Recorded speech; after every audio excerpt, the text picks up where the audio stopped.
Saludos y bendiciones. Qué bueno es estar juntos nuevamente en nuestra aula virtual de Acabi. Y es un placer estar nuevamente aquí con ustedes, esperando que los próximos minutos podamos ser edificados en nuestra Academia de Capacitación Bíblica. Recuerde que nuestro lema es: goteará como la lluvia mi enseñanza, porque el nombre del Señor proclamaré. Y en esta ocasión seguimos en lo mismo. Perdón a los teólogos que saben más que yo, porque soy atrevido. Sí, porque me atrevo a hablar de estos asuntos en tan solo 30, 25 minutos.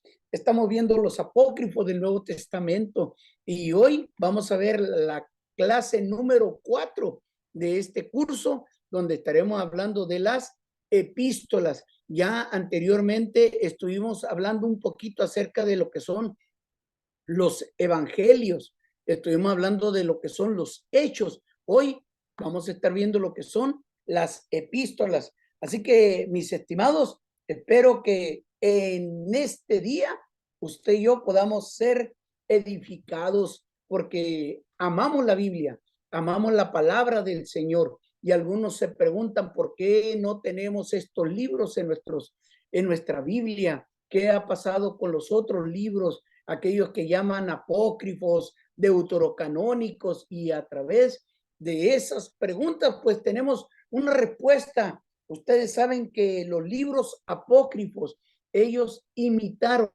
bueno, los autores pues imitaron el modelo de los libros canónicos del Nuevo Testamento, del cual usted posee. Y en esto vamos a encontrar esos diversos géneros, como los evangelios, de los cuales ya les hablé.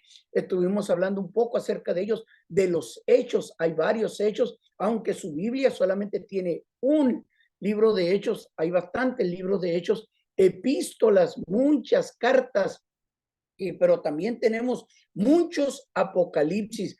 Entonces, en estos géneros están divididos también los libros apócrifos. ¿Qué es lo que están haciendo estos autores? Están pretendiendo suplir o rellenar lagunas, o incluso ocasionalmente ampliar o sustituir a libros canónicos. ¿Y qué es lo que pretenden, debo decir, suplir? ¿Cuáles son las lagunas que ellos quieren rellenar? Pues es bien sencillo, que lo hemos estado hablando. Por ejemplo, puesto que los evangelios apenas desarrollaban detalles de la infancia y la juventud de Jesús, los evangelios que usted tiene, que son 4, Mateo, Marcos, Lucas y Juan, tratan muy poco acerca de la infancia o la juventud de Jesús.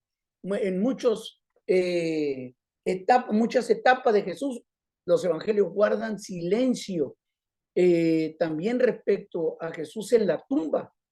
Entonces, varios apócrifos se escribieron para satisfacer, véalo bien, la curiosidad de los cristianos, o para iluminar acerca de esos episodios de la vida de Jesús.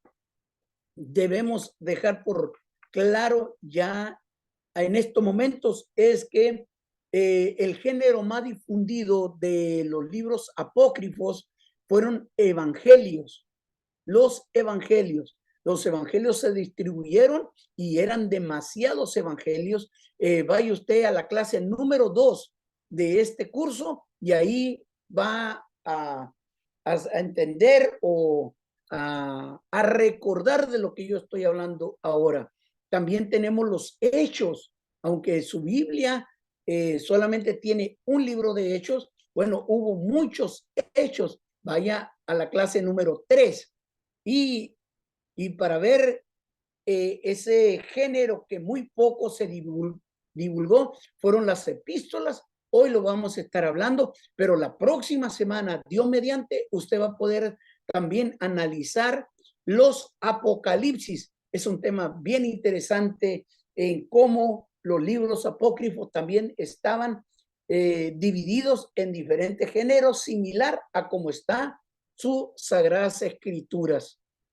Estos escritores estaban deseosos de inculcar sus ideas. Fueron autores anónimos. Lamentablemente, de todos los apócrifos que se tiene conocimiento, no de todos se tiene el conocimiento, la certeza de decir, este fue su autor. Estos autores anónimos o estos grupos, ellos no dudaron en elaborar leyendas maravillosas. Es una riqueza literaria, vale la pena leerla. Unos tienen un toque así muy novelesco.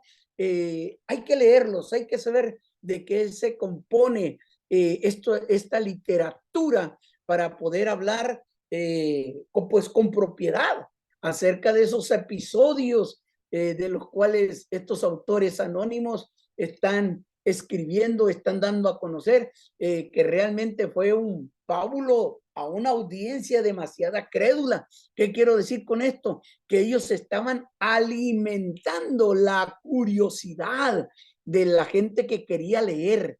Y esto también pues tenía que ver para atacar al pueblo acerca de esa nueva doctrina. Y digo atacar porque ataca muchos intereses de este grupo gnóstico y está dispuesta a debatir. Vamos a ir avanzando. En este día vamos a ver, como les decía, acerca de las epístolas apócrifas. Entre ellas solamente tenemos aquí la carta de Pedro a Santiago, una carta de Ptolomeo a Flora, la correspondencia entre Pablo y Séneca. Eso es muy interesante, pero también hay una epístola a los laodicenses. ¿Y qué le parece? Una tercera epístola a los corintios, entre otras.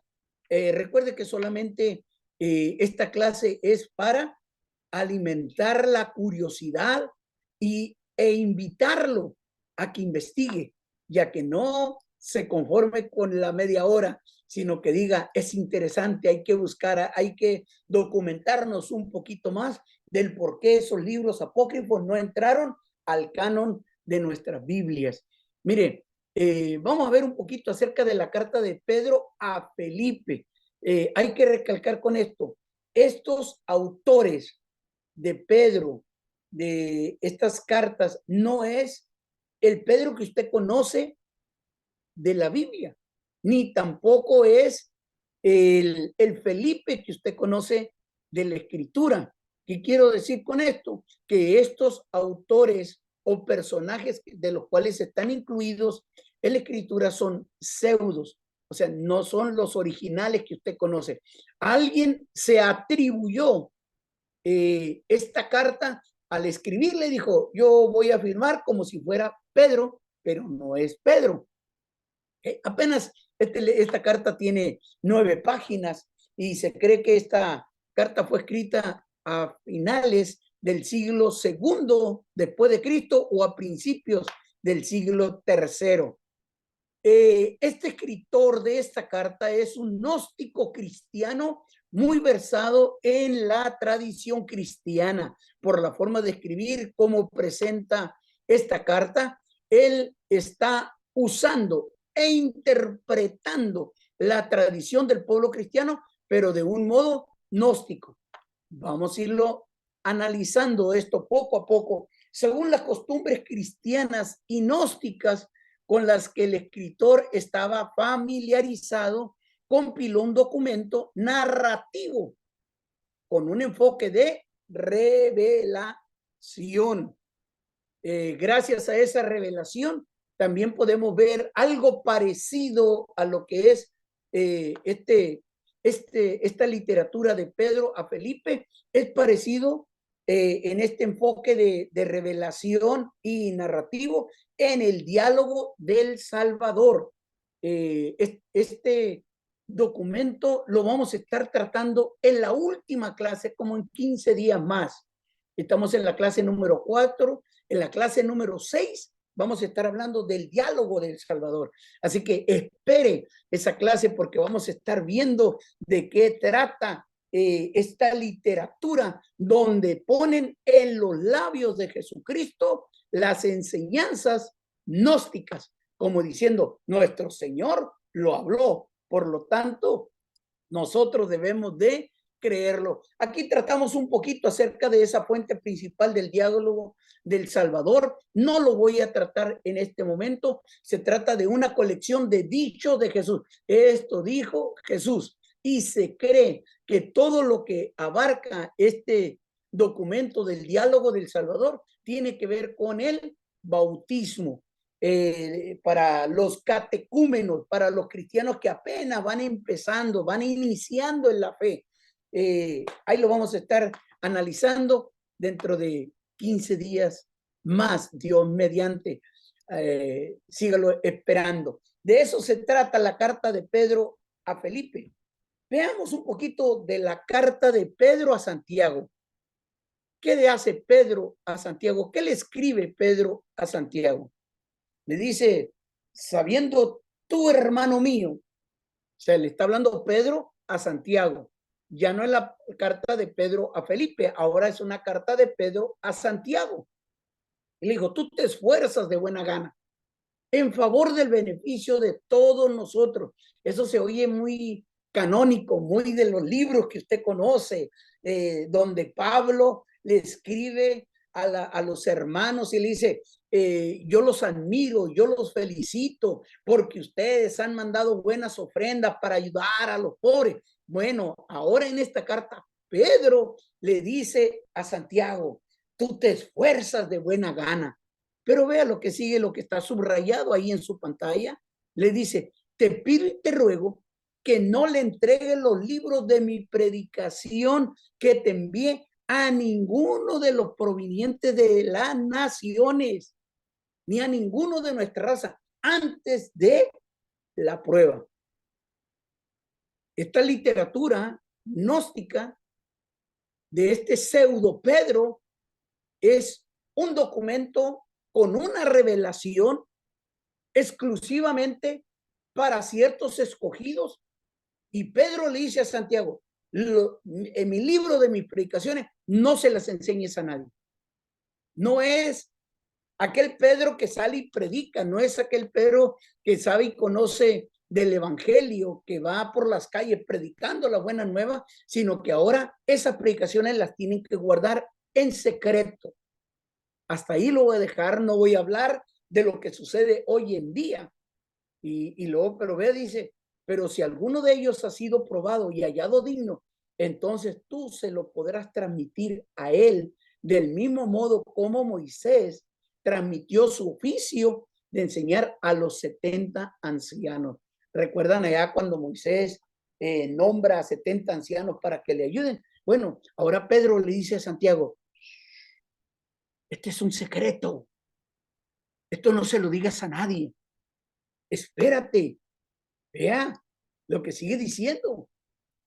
Dice, se lo vas a enseñar aquí en el 2.1. Dice que se lo va a enseñar a 70 hermanos.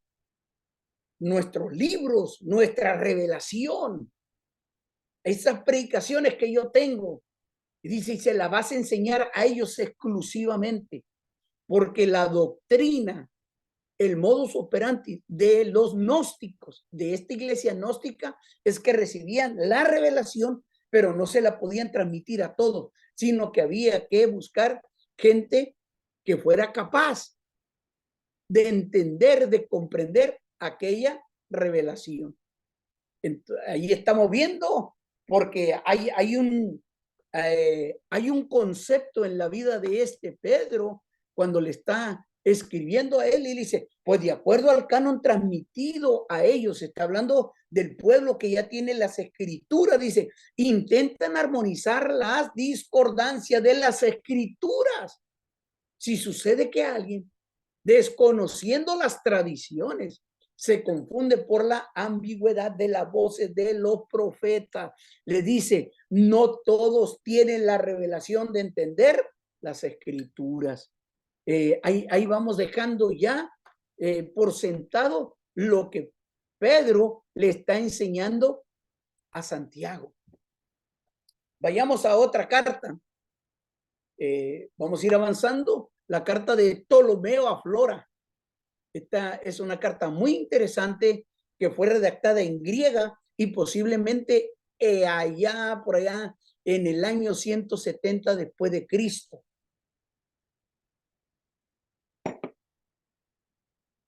Perdón. Ptolomeo, ¿qué hace Ptolomeo? Ptolomeo está escribiendo a Flora y le expone en una exposición muy clara y coherente. Pero vean, está argumentando en esta carta Ptolomeo a la hermana Flora. Le está argumentando la singular comprensión que se tiene acerca del Antiguo Testamento, pero lo hace a través de una corriente gnóstica valentiniana. Vea bien, esta corriente valentiniana lo vamos a estar viendo en la clase número 6, dentro de unos 15 días, Dios mediante. Así que véngase con nosotros para que vea cuál era esa corriente gnóstica de San Valentín, qué era lo que enseñaba. Y el problema de lo cual está hablando Ptolomeo es que decía que la ley de Moisés, la Torá, pues, para el pueblo de Israel, el Pentateuco, decían que había venido de un Dios justo, pero otros decían que la legislación o la ley procede de Moisés, que es Moisés quien la redactó, mientras un grupo decía que venía directamente de Dios y se la había entregado a Moisés, otros dicen que fue Moisés que sin revelación de Dios le escribió, pero también entre el grupo, Ptolomeo le dice a la hermana Flora, espérate, es que las tradiciones de los ancianos no es correcto. Por lo tanto, Ptolomeo decía, yo no estoy de acuerdo con esto. No estoy de acuerdo de cómo llegó la ley a nosotros. Así que Ptolomeo, la primera parte, como le decía, dicen, viene de Dios. Es como lo creen los judíos y como la iglesia cristiana recién empezaba allá con los discípulos en el año 40, 45, 50 después de Cristo, 60, 70, 100 después de Cristo. Ellos decían, nosotros recibimos la palabra de Dios hablando de la Torá a través de Dios entregándosela ¿a quién? Entregándosela a Moisés. Entonces, Ptolomeo le dice a la hermana Flora, esto no es cierto, esto es una mentira. Pero también en esta carta, Ptolomeo le dice a Flora, hay un grupo que dicen que la ley vino a través del adversario, del diablo. Y esta teoría o esta doctrina era mantenida y predicada por otra corriente gnóstica como los marcionistas. Marcionitas de Marción. Es bien interesante lo que ellos predicaban. ¿Cómo que esa ley viene del diablo? ¿Viene del adversario? Bueno, no lo vamos a estar analizando hoy en día. No lo vamos a analizar hoy en día. No, sino que vamos a seguir viendo. Vamos a seguir viendo de qué está tratando este Ptolomeo, este autor, y vea una de las cosas que escribe. Algunos dicen que la ley fue dada por Dios Padre, otros toman una postura contraria, dice, y sostienen que fue establecida por el diablo, o sea, por el adversario de lo que yo estaba diciendo. Lo que estoy leyendo ya es lo que Ptolomeo le está diciendo a Flora. Vea. Sin embargo, vea lo que dice. Ambos están equivocados, ambos yerran. Y en su mutua refutación, ninguno de ellos ha alcanzado a saber la verdad sobre esta cuestión. Recuerde que el pueblo gnóstico, el grupo gnóstico o la iglesia cristiana gnóstica, ellos recibían revelaciones especiales de las cuales esas revelaciones no eran entregadas a cualquier persona. Por eso dice, a nosotros que hemos sido hallados, vean nada más, dignos de la gnosis, del conocimiento de uno y del otro. Aquí entra un detalle muy peligroso, del Padre de todo y del Dios de justicia. Ya nada más. Ahora nos queda a nosotros la tarea de explicar con toda actitud para saber a quién se lo vamos a predicar. Es lo que está diciendo esta carta. Esta carta, lo más sorprendente que tiene, no solamente es que ellos reciben la revelación, según Ptolomeo, diciéndole a Flora, sino que también esa revelación, ellos eran tomados como dignos de haberla recibido, pero también eran responsables de poderla transmitir. Pero llega al grado que Ptolomeo no cree que Dios, el que tú conoces, Dios Padre o Jehová, fue el que le dio la ley a Moisés en el monte Sinaí, sino que saca una nueva doctrina que va también en contra de la doctrina de Marción, que pensaban que el diablo, el adversario, le había dado la ley, pero el Ptolomeo dice, hay una cuarta persona, por así llamarle, porque no está tratando, si tú eres la persona que cree en Dios Padre, Dios Hijo y Dios Espíritu Santo, pues Ptolomeo dice, hay otra persona, como un ángel, como un criador, llámese Demiurgo. ¿Quién es este personaje? Tengo que decirle que Demiurgo es una deidad de una filosofía idealista. Póngase nada más esto en la mesa, que Ptolomeo está tomando una filosofía idealista y una doctrina platónica. Platón, el filósofo, habla de Demiurgo, de ese pensamiento abstracto que viene más allá de lo que tú conocemos, Dios Padre y Dios Hijo y Dios Espíritu. Así que es interesante notar cómo Ptolomeo expone su doctrina gnóstica por allá en el año 170. Y este libro, ahora usted ya más o menos se va dando cuenta de por qué no es aceptado como un libro canónico, porque ya no es el Dios Padre, Dios Hijo, Dios Espíritu, sino que habla de una deidad, habla de ese ser del cual depende la justicia, y se refiere a él como el Dios justo. Otro más, no es el Dios Padre o el Dios bueno del cual Jesús está hablando. Lo que sí podemos agradecerle un poquito a Ptolomeo es que fue en ese escrito cuando él usó por primera vez ese término en griego del cual usted y yo hemos usado bastante, la palabra Pentateuco. Es ahí donde aparece, según algunos biblistas, por primera vez el término Pentateuco para referirse a la Torá. Génesis, Éxodo, Levítico, Número, Deuteronomio. La palabra Pentateuco.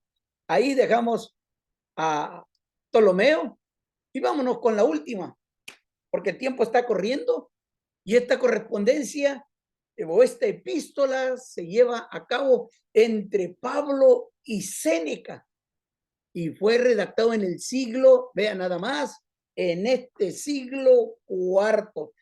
Es bien interesante notar este detalle porque nos habla bastante de algunas situaciones que nosotros debemos de conocer y hemos ya sabido del gran Séneca, ese filósofo que está muy cerca del emperador Nerón. Se considera apócrifo desde hace mucho tiempo. Y vamos a leer un poquito ahí, porque se dice que hay cerca de unas 14 cartas entre el filósofo y maestro del emperador Nerón que intercambió con Pablo. Y 8 de esas cartas vienen de Séneca, de este gran filósofo, escribiéndole a Pablo, pero Pablo también le contesta, así que hay otras 6. Entre otras cosas, Séneca está demostrando interés por la doctrina de Pablo, según estos documentos, esta literatura, tanto que declara haber leído algunos pasajes, o sea, de lo que Séneca leyó, se lo leyó al emperador Nerón. Por lo tanto, le dice Séneca a Pablo, por favor, no es el Pablo que usted conoce. Recuerde que este es una pseudo carta apócrifa. Y le aconseja a Pablo, le dice, te quiero decir algo, tienes que mejorar tu latín. Por eso te estoy enviando este libro para que puedas enriquecer tu vocabulario. Y en esta literatura en la cual Pablo y Séneca se están intercambiando, aparece un hombre muy familiar para usted que ha leído el libro de los Hechos, donde el doctor Lucas le escribe a un hombre llamado Teófilo. Bueno, pues en esta literatura aparece Teófilo. Y ahí está también Teófilo, un hombre sabio, y aparece. Y Séneca le está escribiendo a Pablo y a Teófilo. O sea, como que está Teófilo y Pablo están juntos. O como que se van a reunir para leer esta carta. Y luego le dice Aneo, Séneca, a Pablo y a Teófilo. Salud. Y luego le dice, reconozco haber leído con gusto tus cartas. O sea, Séneca leía las cartas, pero ¿qué cartas había leído? Vea lo que le dice. Has enviado esas cartas que le enviaste a los Gálatas. Usted conoce la carta a los Gálatas. A los Corintios, usted conoce. Pero también habla a los que viven en Acaya, a los aqueos. Sí. Según Séneca, Pablo le escribió también a la iglesia que está en Acaya, a los aqueos, y le escribió, dice, yo las he leído, me gusta lo que tú escribes. Dice, y en estas cartas me enseñan que podamos vivir el uno con el otro. Dice, como los presentas en ellas. También habla del temor de Dios. De hecho, dice, un Santo Espíritu expresa en ti mediante palabras sublimes, pensamientos dignos de veneración, por encima de lo más elevado. Séneca, el gran filósofo, está honrando a este Pablo por lo que ha escrito. Y dentro de lo que está escribiendo, dice, por tanto, ya que expones cosas eminentes, desearía que no faltara a su solemnidad la elegancia del lenguaje. ¿Se acuerda que le mandó una carta diciéndole, aprende un poquito más de latín? Le dice, mira, aquí hay esto. Y para no esconderte nada, le dice. Dice, no quiero esconderte nada, hermano.